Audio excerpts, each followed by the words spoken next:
Welcome to the Golf Smarter podcast, Danny. Hey, Fred. How are you? I'm good. Nice to be here. Good to be here. We're on the Friday of the Masters, which it's kind of appropriate that we have a golf holiday to be recording this conversation. It is a sacred weekend. There's no doubt. It's incredibly sacred and like the biggest holiday of the year. Now, I just need the audience to understand that the title of this episode is the actual title of the book. It is not clickbait. Right. It works as clickbait, but it is not clickbait. It's the actual title of Danny's book. And I'm really enjoying the book. I really am. Thank you. Do you do stand-up? Well, I mean, it's really funny. Yeah, I'm a professional. Which you don't expect when you first see the title. Right, exactly. Yeah, a lot of my friends, when they saw the book, emailed me. They're like, "Are you quitting golf?" And I'm like, "God save me from the literal minded. No, I would never quit golf. No, it is fiction, of course. I think about it, of course, every time I play golf, but no." So the other thing that just came across me while I was reading it, and it just so happened that while I was reading it, a friend of mine's birthday was coming up. My wife's going, "We got to get him a gift. He plays golf. Why don't you get him something golf?" And it's like, that's a really sweet thought, but golf is so personal. You buy somebody a box of balls and it's like, yeah, I don't play these. Yeah, exactly. Right. Or the time somebody gave me a box of balls and I said, "I really appreciate you giving me something I'm going to lose." Yes, correct. Right. Or they give you a box of Max Fly and you're so insulted. How dare you? How dare you? Max Fly. Noodles? What are noodles? Right? And why would they possibly put that on the name of a ball? Right. Oh my God. But you're clearly obsessed with golf. Yeah. And, I never expected to be. I didn't hit a ball until I was 44 years old. All right, you beat me. I was 42. Yeah. I was that guy that thought, how is that a sport? You don't sweat. I don't get it. And I was a serious tennis player my whole life. And I thought tennis was a subcult, but nothing compared to the subcult of golf. Yeah, once you get in deep, and it's the minor leagues. There's no way out. Yeah, exactly. Yeah, exactly. And so what was it that bit you so hard? At what point did you, let me go this way. Why at 44 did you start playing golf? So I got to the point where playing serious tennis, in tennis, it's not like golf. In golf, you just move up tees, right? But in tennis, you go from a serious singles player to let's play doubles. And finally at 80 years old, you're letting the ball bounce twice on your side of the net, and it's very pathetic. So I just didn't want to be the doubles player. I thought tennis was about running. So I thought, if I stay in tennis, it's just a question of how fast I decline. I will never get better at tennis. There's no way I'm ever going to, again, be able to return a 125-mile-an-hour serve. And next year, they're going to be 130 miles an hour. And there wasn't enough biofreeze to keep me in the game. So when I started golf, I was like, this is something that I see people my age and older doing and doing well. And it just was so appealing to think this is something I could improve at. It might be the only thing I could improve at. And of course, what happens is you do improve dramatically for a little while, and then you decline just like you did in tennis. It's just a slower, less conspicuous decline. Well, it's less conspicuous because there's other people around you who are declining just as rapidly. Yeah, right. We're all getting old together here. Yeah. Taking this walk, we have all day to do it. I was John Madden's recording engineer for a number of years, and he used to talk about, if I had to start a sport right now in my life, I would choose between golf and tennis, and it would have to be tennis because if you're bad at tennis, you're done in 45 minutes, 30 minutes, right? That's But if true. you're bad at golf, you're out there all day long. Yeah, right. Yeah, no, it's a special sort of torture. The other thing that's ironic about it was one of the reasons why I gave up on tennis was because um, the technology had gotten out of control, and it's true today. It's hard to watch pro tennis for me and think I'm watching a sport I used to be good at, because the average professional can hit a forehand 105 miles an hour, and that was a serve when I played. So between the materials they use to make rackets and the synthetic strings, they've improved so dramatically that it's an unwatchable game now, and it certainly is not a game that I recognize. So I was offended at what technology did to tennis, but I love what technology did to golf, because now I can pretend I'm a big hitter because the golf clubs keep getting better. And I hit it further now than I did 10 years ago, and it isn't because my swing's any better. So I'm such a hypocrite. I'm like, technology's evil, except for golf. It's awesome. Keep it up. Let's have and more of that. Yeah, and for what's in my pocket. exactly. Yeah, Yeah, right. how that's Right. changed the world and everything around it. So what do you tell yourself when you need to quit golf? How do you get to that point? So, so what happened to me was I belong to this club, and obviously there's some serious people at a club, a lot different than the public golf course people. And let me And interrupt you right there and say, yeah, what part of the country? You're in the United States, yeah, but I'm in what the part? Northeast. I'm in Connecticut. Um, So uh, everyone's got to be in a club. There's the public golf is like, meh, or what's it Yeah, like? yeah. I mean, there's some nicer courses, but for me, it was all about, because I run two businesses. It was all about time. I joined a club because I wanted to play in 3 hours, not because I wanted to be, looking for business or schmoozing or all that. It was just a 3 hour round was like worth it to me. I didn't care what it cost. But I'm a type A. I found that a lot of the people at the club were type A driven people. And I thought, oh, they're not just into golf. Like, they're dangerously close to unhealthy into golf.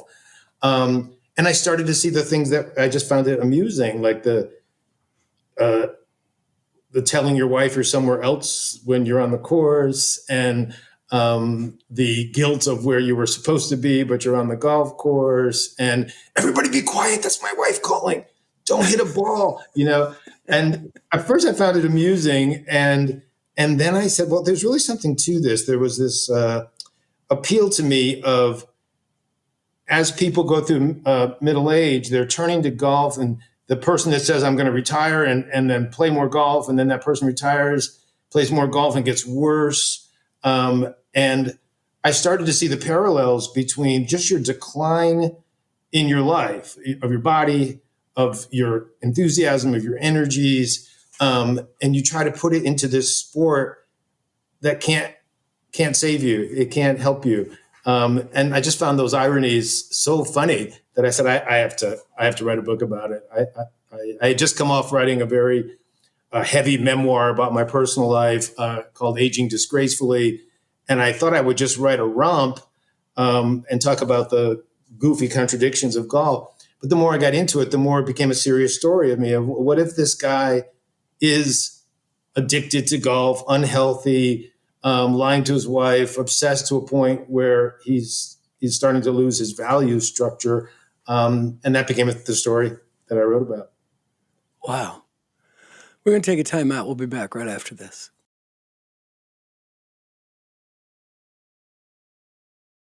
I need to get a sense, like reading the book, I'm figuring, okay, this guy does stand up. Clearly, what you just said, that doesn't fit with it. What do Yeah, you do? Yeah. yeah. So yeah, actually, well, I do, I guess, the safe version of stand up. So I own two firms. I own a headhunting firm, which is one of the largest headhunting firms in the country, and I developed it. And once I started doing well in headhunting, people would start to ask me to speak at conferences.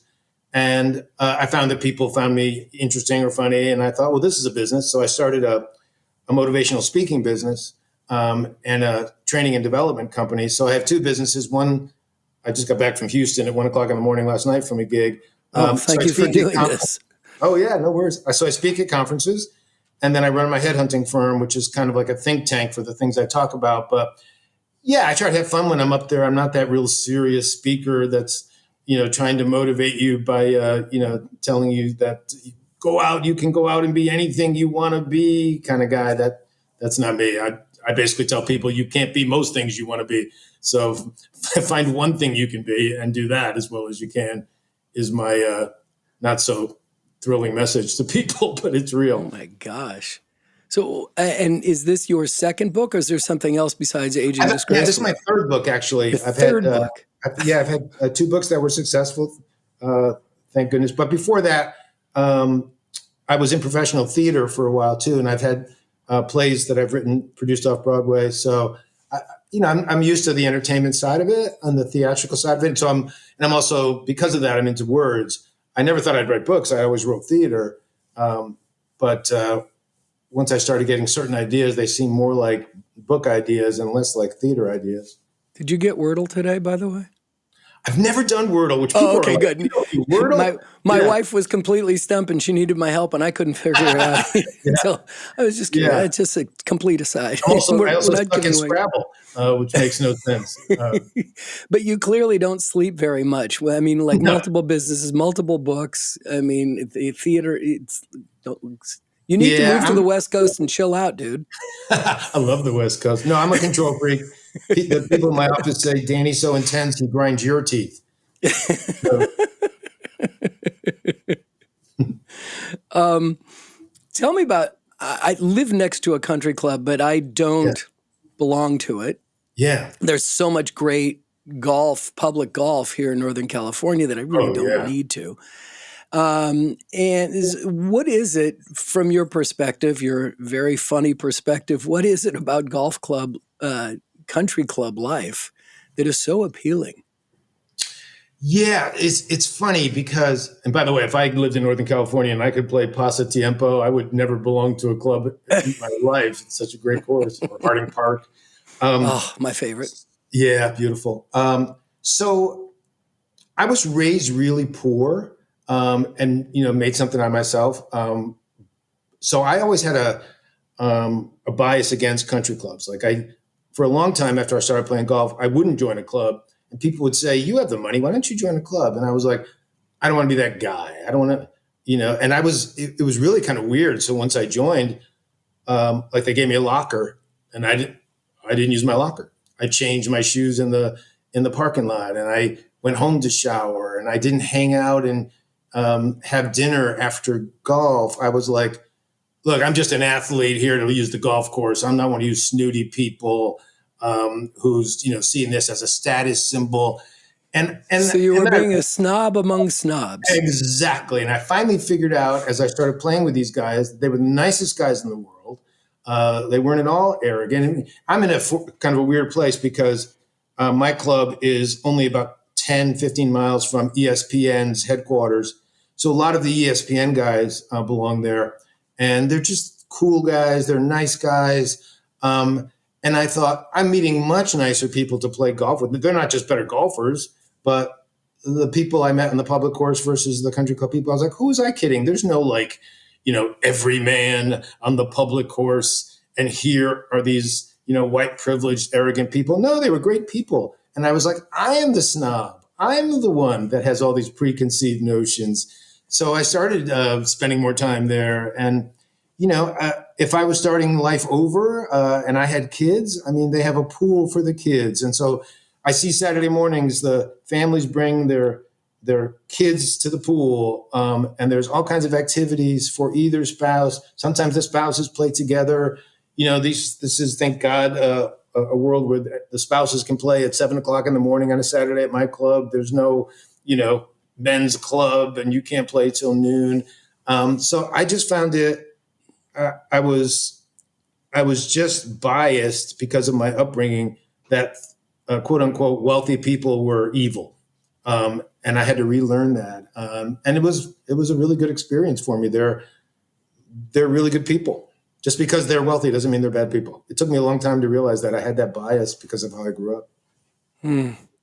Yeah, I've played with the people here. I've played at charity tournaments and things, and they're like, the thing that keeps coming back for me is, oh, we have such a great community. Well, that's good, but I'm not looking for community because my wife and I have that. So Yes. I get overwhelmed easily. And then it's also like, oh man, if you love drinking and you love gambling and you love golf, this is a place for you. And I'm like, I love golf Yeah. and I'm kind of not really much into the other parts of it, Right. like Right. serious either of those. I'll dabble in both, but like I'll love having a cocktail, but I don't get, so that's what kind of keeps me isolated, I guess, Right. into my own snobbiness about what I do. Yeah. Um, I can relate to that because I mean, there's a combination of being with in a relationship with a person who's an alcoholic, but also I'm a bit of a mm, health freak. So, I mean, I was probably 32, 33 when I gave up drinking.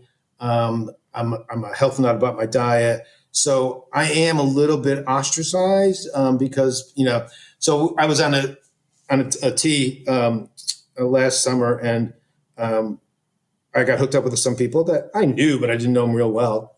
And one of the guys apparently had gained some weight, and they said, "Hey, John, you've got a little chubby." And he said, "I'm not chubby. This is fun fat." And another guy turned to me and he said, "Danny doesn't have fun fat." And he said, "He doesn't have any fun either." Um, that's ooh, how I'm. Yeah, that's my image at the gym or at the golf course. That Danny, like he'll hang out after and have a Diet Coke, but he's not going to be here all night. He's not going to play cards. He's not going to. He's really not that into it, that life. But it's also because I was single most of that time. I didn't have kids, so I didn't have a lot to relate to other than golf or talk about business. So yeah, no, I that part has never appealed to me. But you're right, that sort of stereotype does exist. There are guys that go there at 7 in the morning and you can drive by, at 10 o'clock at night and haven't left yet. And that's the life. And that's fine. But there's a dichotomy at my club. There's the younger people that are there for their families. And those guys, get to the first tee with an older member. And the first thing that happens is they say to the older member, "You don't mind if I play music while we play, do you?" uh, And there's always that conversation. Some of the older uh, members are cool, and some of the older members go, "This is golf. There's no music on the golf carts." And, they're always afraid when they get me because they're not right. sure what I'm going Those to are the say. ones that cigars are okay, cell phones are not. Yes. When they ask me, I'm like, look, with all the voices I have in my head when I'm trying to hit the ball, a little music is not going to make much of a difference. So knock yourself out. Well, you should be listening to Golf Smarter, and you'll help get rid of those voices. Okay. um, how were you able to put the information together? Was this just always running in your head and you just write, oh, that's a good line, and you'd write it down? Or just when you sat down to write this, it just flowed? Um, yeah. So when I get an idea for a book or a play, I sort of have in my head a beginning, middle, and end, Mm. but then I just trust myself to let it happen. Once I had the idea of this character, this sort of mid manager at a corporation character who was into golf, not a very good golfer, struggling to get better, all into the culture, but very, very insecure. Once I had that character, then I just let the story happen. But I've been writing for so long now, Fred. I literally just open a laptop and start writing. I'm pretty disciplined about it. I'll do it first thing in the morning for a couple hours, do it one day on the weekend. But I'm able to, I write on planes with babies screaming at me because I've just been on the road for 30 years. So I'm just used to it. A lot of the webinars and speeches that I give, I'm writing on the plane. So you got to just, you can't wait for the muse to come. If you're going to be a working writer, you got to just say, hopefully the muse will show up at some point over the next couple hours and just do it, just do it. Well, maybe the muse will arrive during this commercial break. We'll be right back.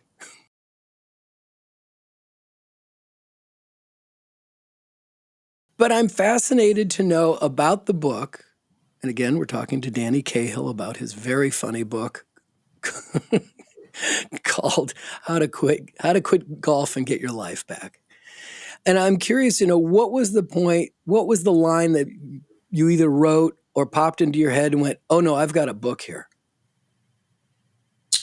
Oh, that's interesting. I think so. There's a chapter where the character got a Friday off from work, and he went and played golf. And his wife calls him at the start of the chapter and says, "Where are you?" And he lies and says he's at work. And he doesn't know that she's at work because she stopped in to see him. Oops. And she catches him stone cold, and threatens some sort of response, whether she's going to leave him or she's going to raise hell. He doesn't know. And in the course of that, trying to decide, he doesn't want to go home because he knows she's mad. So he goes into the grill room where there's a guy that's been divorced 3 times who's willing to give him advice on how he should handle the situation. And when I thought of that scene, I thought, yeah, this is now the book has to go from just here's the funny sort of contradictions and hypocrisies of golf and how crazy the game is, to making it a really personal story about somebody who's truly grappling with, she says to him, "You had a day off and you never thought, let me spend the day with my family. You thought, oh my God, I can play golf." And he has to come to terms with the fact that, yes, that's true. That while he loves his family, a Friday afternoon is about golf, not about you. And how do you say that to the woman you love? And I thought, oh, so this is really a more serious book than I think. So I spent, that's when I decided I got to rethink this and I got to make it both a book about someone who's truly trying to quit golf and still have some fun with the sport itself and how crazy it is and how obsessed we get with it. I can imagine, I can feel the audience right now, people in the audience, maybe they're driving their car and they had to pull over at that exact moment, because I felt every person in the audience go, "Ooh, that happened to me. Yeah, I'd much rather go play golf today than be with you. I'm so sorry."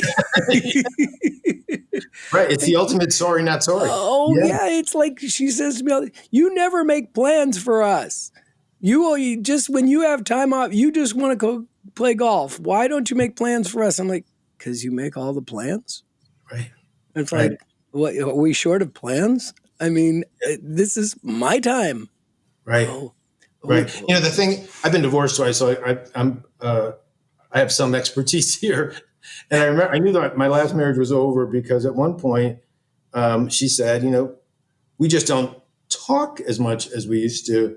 And I was like, well, everything that happened before I met you, I've already told you about, and everything that's happened since, you were there. So really, we have nothing to say to each other if you think about it. And the thing about golf is, to someone who doesn't play golf, they're like, you're playing the same 18 holes at the same club every week. So isn't it the same experience? No, no, it isn't. I don't know. Even though every time I hit the drive on red number 3 at my club, I always end up within 5 feet of the same spot. Doesn't feel like the same time I played. It doesn't feel the same as the sort of day-to-day cosmic inhumanity of being with the same people in your house. It doesn't. And that's the part that's so hard to hear if you're the person that doesn't play golf. It feels so personal. Oh yeah, we've been talking a lot lately about the fact about consistency and what a myth it is, in the sense that how can you're searching for consistency and yet you never have the same shot twice. Right. So it's consistent where your swing, but the swing's got to change with every time you hit the ball. Yeah, depending on if you're in the bunker, you're on the fairway, you're wherever you are.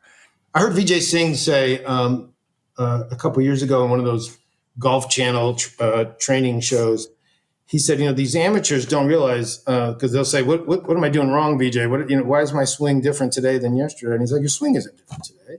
It's just that because you're not a super athlete, you're actually like 2/8 of an inch in a different spot than you were yesterday because your back's a little sore or because you were on a plane or whatever. You're taking the same swing. You're just taking it a little differently every day. So you're going to get different results. And so you're never going to be consistent is the bottom line. But that's obviously not what any of us want to hear. No, no. No, we're looking for the answer. Right. Answer. You mentioned a few minutes ago the character. Yeah. In the book. Yeah. So do you not write this as you? No.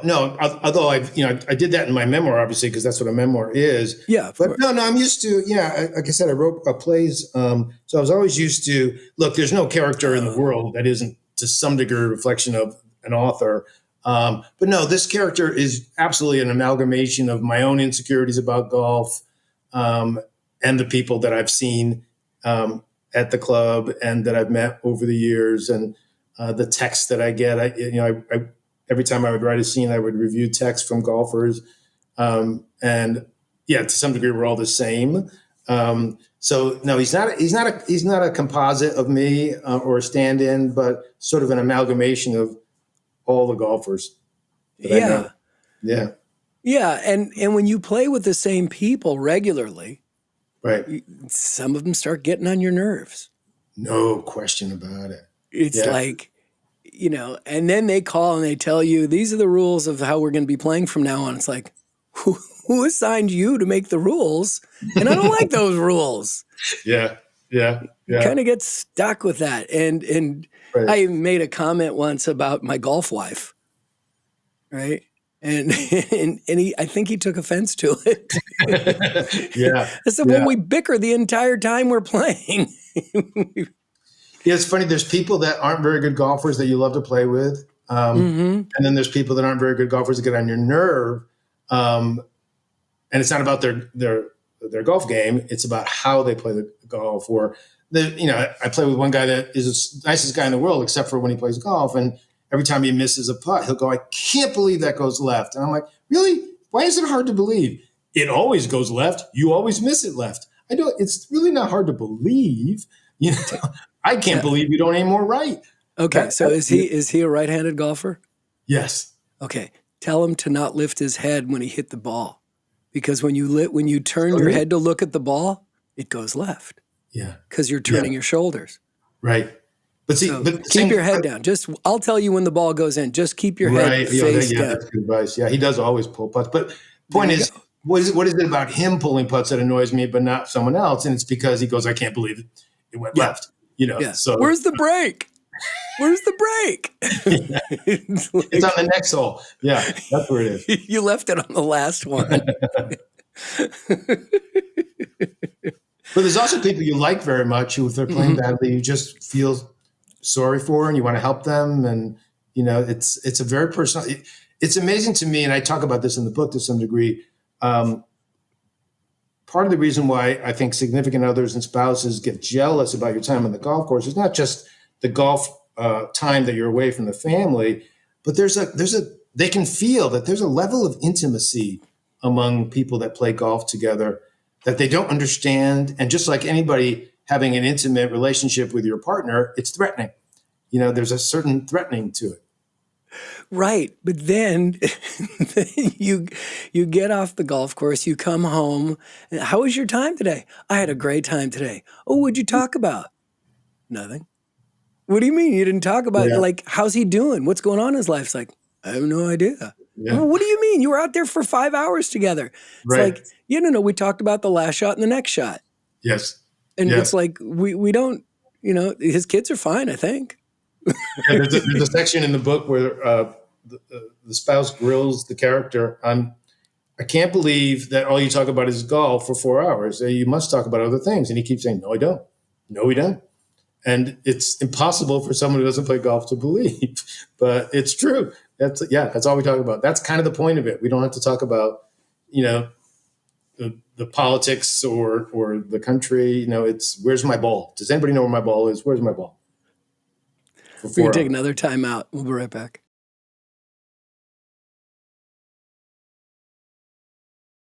Well, that level of communication that we were just discussing is why it's kind of perfect for men.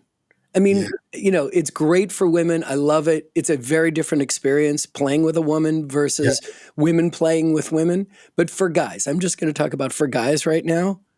We don't go into the deep places, Right. especially not on the golf course. It Right. allows us to keep things on the surface, be together, have that camaraderie, Yeah. excuse me, scratch and fart. I mean, it's like, and just Right. be that way with guys. And it's Yeah. kind of perfect for that. Yeah. And what I found fascinating is, like I said, I took the sport up in my early 40s, and it continues that. My son, my younger son, the reason I started playing is because he went to a golf camp and he goes, you want me to show you what I learned today? It's like, what'd you learn? He goes, etiquette. I'm like, yeah, teach me everything. So we Yeah. went to the putting green and I fell in love with the sport. And he got bored with it. But now as an adult, he loves the game for all those reasons. And he loves going out with the guys. And Yeah. he does it through work, which makes it even more fun, Right. Right. right? Because then you get to really keep things on the surface of work, golf. Right. We're good. Yes. Yeah. Yeah. There's a certain way to compartmentalize that is probably foreign to Right. people who don't play golf, but that was pretty natural for me because when you're things happen in your life, good or bad, right? But when I fly in to do a keynote at a conference, by definition, you're supposed to be the smartest, funniest, happiest guy. You're a keynote speaker, for God's sakes. And I mean, there's been times when I've landed. I remember specifically landing, getting a call from my sister saying that my dad had died, and I'm being driven down the cab to the hotel where I have to speak. And she was like, "Well, you have to cancel the keynote." I'm like, "There's 600 people in the audience. I'm not canceling the keynote." And I did my thing, and my sister called me after, and she said, "Are you okay?" And I'm like, "Yeah, I'm okay." And she's like, "Did you get through it?" I'm like, "It was not hard to get through it at all. Like, I just parked it. Like, I mean, I've been grieving my dad ever since. I love him to death. But for those 90 minutes, it was absolutely nobody needed to know that. And I didn't need to deal with it. I needed to deliver, right? And in a less dramatic way, that's what golf is every single time. It's like I'm just parking all the issues and the guy I got to fire on Tuesday and the tax bill that I got to pay. For 4 hours, it's can I get this ball to go in that hole in 4 strokes 18 times? Can I do that? And the answer is no, you can't. But there's a certain compartmentalization that I think you're right is easier for men than for women. Yeah. Yeah. As a I job. was playing with one friend. He belonged to a country club. He would invite me out. We had a great time. And he was like one of the few people, maybe the only one, that we like talked about stuff. Yeah. Right. We talked about, and then he stopped inviting me. Like, Because you what want to did talk. I do? It's like, my Yeah. wife's like, why do you think he don't? It's like, because we talked too much. I don't know why, but oh well, okay, so that's not gonna work. Well, so here's what I have to say about this book, and it's I hope it comes out as a compliment, but did I already talk about buying a gift for a friend? I haven't talked about Yeah, you this, did. right? Yeah. Yeah. Yeah. You mentioned that. Oh man, it's late in the life. Yeah, but no, it's a perfect golf gift. I don't think I got to the Yeah. punchline about this. Is that what do you buy? You buy a hat? No. You don't buy a shirt? No. He'll buy his own shirts when he goes to golf courses. You buy him Right. Right. balls? Right. No. You buy him all the divot tools and it? No. But this book, every golfer will get a kick out of.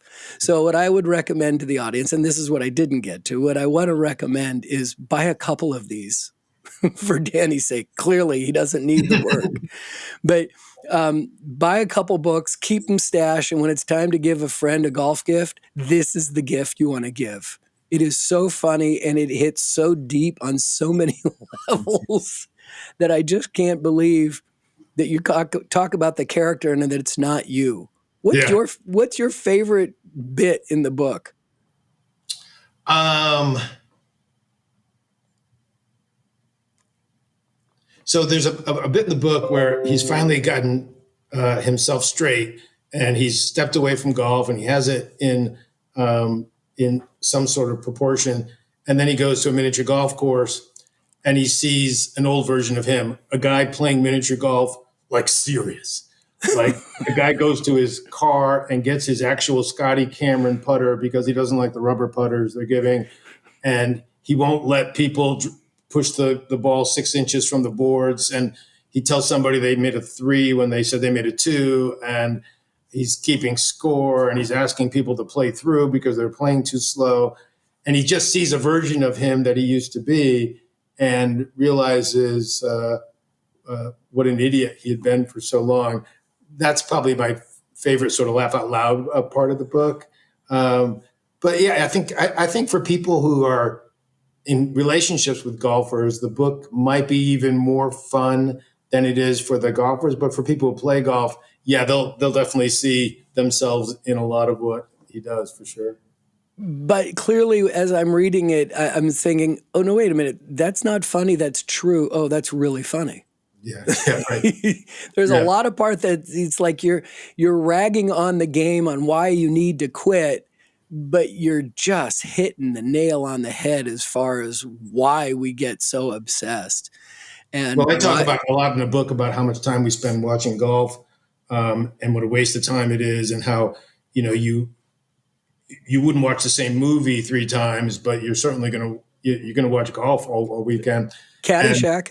Right, exactly. 3 or 4 Caddyshack, you watch times, multiple right? times. Yeah, and later today I'm going to watch the Masters. So I've learned absolutely nothing by writing this book. I've absolutely learned nothing. And so, is an intervention required? There actually late in the book is an intervention for this guy. So yeah, Please share that. Yeah. Share the intervention. Yeah, he actually he gets in so much trouble with his wife, and he keeps promising to quit golf, and he doesn't. So finally, he pulls up in front of his house, and he sees cars of his friends, and he sees his boss's car, and a couple of his coworkers, and a couple of his friends from the club, and he goes, "Oh, I know what this is. This is an intervention where they're going to try to take my golf clubs away and get me to quit." Turns out it's not an intervention, but he's so freaked out that it is an intervention that it makes him realize this is how far it's gone, that he actually thinks people are going to intervene and take away his golf membership and his clubs. So that's how far gone he gets. Surprise! Yeah. And you do give us a homework assignment in the book. Yes. Yeah. Go Yeah. ahead. Can you share a little? It's not going to prevent people from reading this. I'm telling No. There's a couple of times in the book where he has people make lists. The one that freaks people out the most is he actually makes a list of how much he spends per year on golf. And there's a very detailed list in a chapter. And I won't freak people out with the number. Let's just say it's a much higher share of this person's disposable income than they were aware. And it kind of freaks him out that he is spending this every single year. So yeah, when people go through that list, I get a lot of emails from people saying, "Okay, I did my own list. Oh my God. Yeah. Oh my God. Yeah. I tried to avoid it. I was like, okay, that's enough information. I don't need to do that myself. This is no, you're making me, this is embarrassing. And I like it this way. Exactly. Yeah. But it is amazing, isn't it? That it's something that is so hard. You never will master it. It takes way too long to play, and it's super expensive. And we're both going to go back out there next opportunity we get. So Tomorrow. that says something about golf, right? Yeah, tomorrow. And even through pain and Yes. agony and allergies and all the things that would make your life usually, I can't do anything today. I can't do anything. Oh, Bill just called and we got a tea time in 2 hours. I'll see you later. I feel pretty good, actually. Yeah. I'm feeling great. I'm feeling good. You Right. were depressed. No, I wasn't depressed. I was just a little sad, but no, Especially when this you- is going to help. Especially when you take up golf in your 40s, like you and I did. It's, the body starts to break down as you get involved in the game, and that's not very helpful. So you either have to play less or start doing what I did, which is start taking Advil like Skittles, and just keep playing. Yeah. The combo of Advil and Tylenol together. Oh, it's a beautiful thing. It's a beautiful thing. Breakfast of champions. Yeah, no question. Again, it's How to Quit Golf and Get Your Life Back by Danny Cahill Danny. This has really been a lot of fun. Congratulations on another book. And we'll look for the first one too. But thanks so much for sharing the story with us today. Fred, thanks so much for having me.